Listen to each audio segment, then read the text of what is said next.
कि बटेंगे तो कटेंगे से आप क्या बताना चाहते हैं कि कौन कटेगा? आम जनता कटेगी या पॉलिटिक्स कटेगी या क्या कटेगा? मेरा सवाल बीजेपी से है। जहाँ तक कि कह रहे हैं कि बटेंगे तो कटेंगे, और इन्होंने बांग्लादेश का भी मुद्दा उठाया था। मुझे याद है कि जब मणिपुर का घटना हो रहा था तो मोदी जी थे अमेरिका में, शायद कंफर्म नहीं है, बट जब वो आए थे तो एमपी के चुनाव में गए थे और मेरा बूथ मजबूत कर रहे थे, जबकि हरियाणा मणिपुर समय बहुत धधक रहा था, ज्वलंत मुद्दा था देश में। ठीक, आखिरी सवाल। मेरा सवाल बीजेपी से ये है कि जैसे अभी आपने कहा कि ये लोग धर्म की राजनीति करते हैं, लेकिन लोकसभा के एक रैली में मोदी जी ने भी तो कहा था ना, ज्यादा बच्चे करने वालों को उन्होंने एक मुसलमानों पे स्टेटमेंट दिया था, और जो इस बार योगी जी ने स्टेटमेंट दिया कि बटेंगे तो कटेंगे, तो फिर क्या ये योगी जी ने एक करने के लिए या फिर ये जो मतलब 2024 में लोकसभा में जो अयोध्या के मतलब ना रिजल्ट्स आए उसका उनको डर है? सिद्धार्थ यादव जी, पहला प्रश्न आपसे, और वो प्रश्न ये है कि बटेंगे तो कटेंगे या बीजेपी कह रही है कि बटेंगे तो हम घटेंगे? देखिए अंजना जी, ये जो लाइन है बटेंगे तो कटेंगे, इस लाइन में गलत क्या है ये समझ नहीं आता। कहना क्या चाह रहे हैं भाई आप? हमारे देश में आज तक जितने लोग आक्रांता आए, जितने लोगों ने हम पर राज किया, हुकूमत करी, अंग्रेज आए, सभी तो ये कहा करते थे कि बांटो और राज करो, डिवाइड एंड रूल। और हमारे देश का बच्चा बच्चा कहा करता था कि हमें नहीं बंटना है, क्योंकि बटेंगे तो ये आक्रांता आएंगे और हम पर राज करते रहेंगे। अगर ये बात आज कही जा रही है तो इसमें गलत क्या है?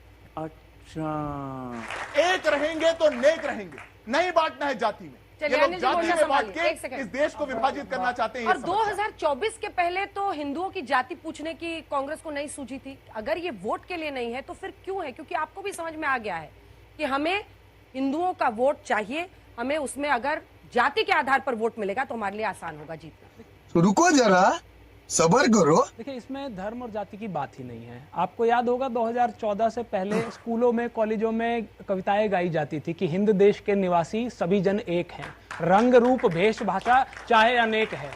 और जो नेता होते थे ना, वो मंच से भाषण देते थे कि हिंदू मुस्लिम सिख ईसाई, और जनता वहां से आवाज करती थी कि आपस में है भाई भाई। क्या बात है सर, क्या बात है सर।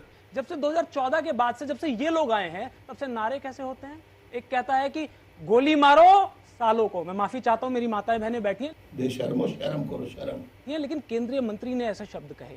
एक हमारे मुख्यमंत्री हैं उत्तर प्रदेश के, कहते हैं बटेंगे तो कटेंगे।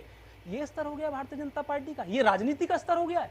मैं तो पूछना चाहता हूं कि आप अपनी राजनीति के लिए, अपने चुनावी फायदों के लिए इस देश को जलाने से भी नहीं चूक रहे हैं। अरे भाई, ये यहाँ पर मंच से बड़ी बड़ी बातें करके जाएंगे, आपको कह के जाएंगे कि बटेंगे तो कटेंगे, ये यहाँ से बात कह दी, और कटेगा पता है कौन? इनका कुछ नहीं कटेगा, कटेगा कोई राम गोपाल मिश्रा, वो वहां पर बहराइच में, क्योंकि वो दंगे ये करवाएंगे।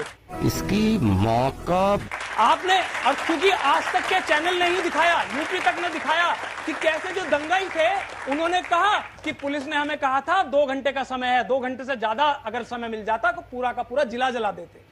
ये बिक गई है गवर्नमेंट, अब गवर्नमेंट में कुछ नहीं है।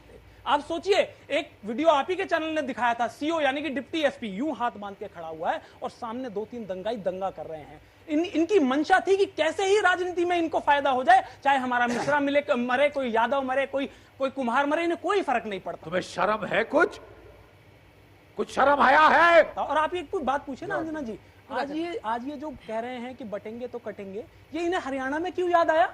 हरियाणा में चुनाव था इसलिए, यूपी में उपचुनाव है इसलिए यूपी में याद आया। महाराष्ट्र में क्यों याद आ रहा है? क्योंकि वहां पर चुनाव है। असम के मुख्यमंत्री कह रहे थे झारखंड के प्रभारी है, वहां पर भी चुनाव है। मतलब इनको सिर्फ आपको तब तक एक रखना है जब तक आप इनको जिताते रहेंगे। समझ रहे हो आप? समझ रहे हो? जहां पर इनका जीतना हो गया उसके बाद इन्हें कोई परवाह नहीं है। और ये बार बार कह रहे थे कि राम का ऐसा कर दिया, वैसे कर दिया। एक इनकी पार्टी में व्यक्ति है नरेश अग्रवाल, संसद में बैठ के उन्होंने पता क्या कहा था? रम में उनको राम दिखाई देते हैं, जिनमें उनको मां जानकी दिखाई देती हैं, और ठर्रे में हनुमान दिखाई देते हैं उनकी पार्टी में। अब बताइए, ये राम का हमें बताएंगे अस्तित्व? ऐसे लोगों को आप अपनी पार्टी में रखते हैं, उनके बेटे को मंत्री बना रखा है, ऐसे इतने बड़े दोगले हैं इनकी पार्टी के सांसद। बस 10 सेकंड और कास्ट सेंसस पे थोड़ा, कास्ट सेंसस पे आ रहा हूं मैं। समस्या क्या है अंजना जी, क्या समस्या है? अगर हम पिछड़े और दलितों की बात कर रहे हैं, हम ये थोड़ी कह रहे हैं हिंदुओं की ही जाति क्यों? देखिए, एक बात बताइए मुझे, ये आज इनको ऐसे क्यों सूझा? हम तो कह रहे हैं ना कि जातीय जनगणना करा लीजिए, छोड़िए ना सब बातें, कौन क्या है सब पता चल जाएगा। ये बड़ी अच्छी बात कही आप। जो 80% आबादी में पिछड़े दलित है। आज भी झांसी में एक व्यक्ति को पीट पीट के मारा है, क्यों? क्योंकि वो काम करने से मना कर रहा था। तो दबंग थे, ऊंची जाति के लोग थे, उसकी पिटाई कर दी।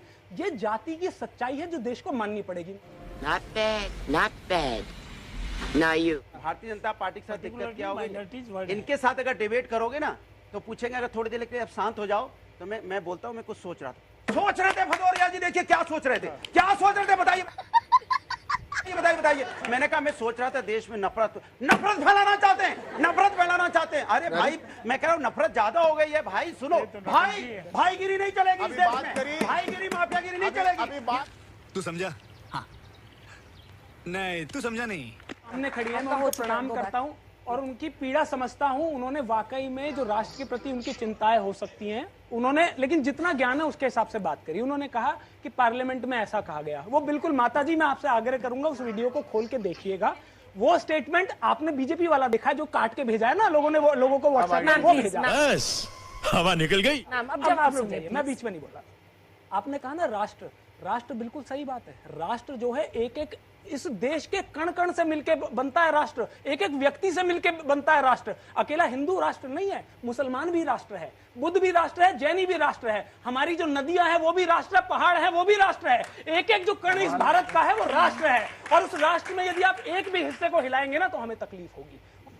क्या सोच है रे तेरी, मानना पड़ेगा। और मैं आपको बताऊं कि मोदी जी ने क्यों राष्ट्र किया। राष्ट्र करके आप जैसे राष्ट्रवादी लोगों को मूर्ख बना के अपने बच्चों को किसी को बीसीसीआई में भेज दिया, किसी को 100 करोड़ का माल कमवा दिया, किसी को सांसद बना दिया, किसी को मुख्यमंत्री बना दिया बच्चों को। और हमारे बच्चे क्या कर रहे हैं? राम गोपाल मिश्रा को वहां कटने के लिए भेज दिया, वहां पर पुलिस को कह दिया कि 2 घंटे कोई कार्रवाई नहीं करना, तो बच्चा कटा वो हमारे आपके जैसे लोगों का। तुम चुल्लू भर पानी में जाके डूब के मर जाओ।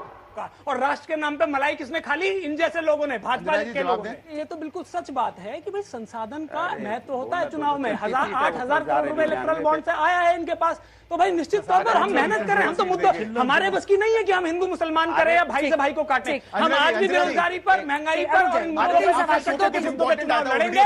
जनता चाहे हमें जिताए या हराए, हमारे मुद्दे यही होंगे। ये हुई ना बात कि मैं तो इतनी बात कह रहा हूँ कि ये नारा आया ही क्यों कि भाई बटेंगे तो कटेंगे। इसकी जगह ऐसा आ जाता कि पढ़ेंगे तो बढ़ेंगे, ये आ जाता तो कितना अच्छा लगता भाई। जल्दी से इस देश की आजादी में 10 सेकंड बस। हिंदू खतरे में कैसे आ गए जब भाजपा की सरकार 10 साल में केंद्र में भी है, दूसरी बार 10 साल से यूपी में भी है। मतलब आपकी सरकार इतनी कमजोर है। सही पकड़े हैं।